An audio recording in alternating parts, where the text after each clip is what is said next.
வணக்கம். இன்றைக்கி கேழ்வரகு கீரையெல்லாம் சேர்த்து சுலபமாகவும் சுவையாகவும் எப்படி பண்ணலான்னு பார்க்கலாம் வாங்க. இன்றைக்கி நான் 1 டம்ளர் கேழ்வரகு மாவு எடுத்துருக்கிறேன். அப்ராக்சிமேட்டாக 200 கிராம் இருக்கும். இது வறுத்த மாவு. இதோட கொஞ்சம் உப்பு, காரப்பொடி, சீரகம், ஓமம், கொஞ்சம் மஞ்சத்தூள் எடுத்துருக்கிறேன். இதோட மிளகு, கரம் மசாலா, பச்சை மிளகாய் இதெல்லாம் உங்களுக்கு விருப்பம் இருந்தால் சேர்த்துக்கலாம்.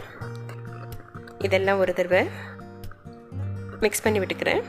அதோட கருவேப்பிலை, கொத்தமல்லி, பொடியாக அரிஞ்சு வச்ச இஞ்சி, தேங்காய், வெங்காயம் இதெல்லாம் சேர்த்துக்கலாம். ஒரு அரைக்கட்டு கீரையை சுத்தம் பண்ணி பொடியாக அரிஞ்சு வச்சுருக்கிறேன். அதையும் இதோடு சேர்த்துக்கலாம். இதெல்லாம் ஒன்றா சேர்த்து நல்லா மிக்ஸ் பண்ணி விட்டுட்டு தேவைக்கு ஏற்ற மாதிரி தண்ணி விட்டு இந்த பதத்துக்கு பிசைஞ்சு வச்சுருக்கிறேன். இன்றைக்கி நான் தோசைக்கல்லே நேரடியாக தட்டிட போகிறேன். அதனால் கொஞ்சம் தளர்வாக வச்சுருக்கிறேன். நீங்கள் வாழை இலையிலையோ இல்லை பட்டர் பேப்பர்லேயோ தட்டுற மாதிரி இருந்தால் இன்னும் கொஞ்சம் திக்காக எடுத்துக்கோங்க. கல் ஓரளவுக்கு சூடாக இருக்குது.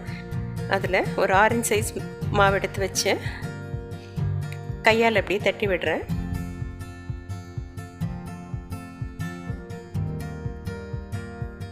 நடுவில் கையை நனைச்சிக்கிட்டு தட்டினா கொஞ்சம் சுலபமாக மாவு இழுக்க வரும். கல் ஓரளவுக்கு சூடாக வச்சுக்கோங்க. ரொம்ப சூடாக இருந்தால் மாவு வச்ச உடனே கீழே வந்துடும். அப்புறம் மெலிசாக தட்ட முடியாது. தட்டும்போது கவனமாக தோசைக்கல்லில் கை பற்றாமல் மாவில் கையை வச்சுட்டு தட்டணும். இதில் ஒரு அரை ஸ்பூன் எண்ணெய் விட்டுக்கிறேன். எப்போதுமே மில்லட்ஸ் சமைக்கும்போது நல்ல குவாலிட்டியான எண்ணெயோ நெய்யோ யூஸ் பண்ணுங்கள்.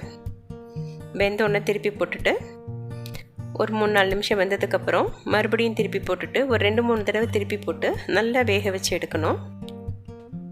மில்லட்ஸ் எப்போதுமே நல்லா வேகணும். அப்போ தான் டைஜஷன் ப்ராப்ளம் இருக்காது. நல்லா 2-3 தடவை பெரட்டி போட்டுட்டு இதை பிளேட்டுக்கு எடுத்துட வேண்டியது தான்.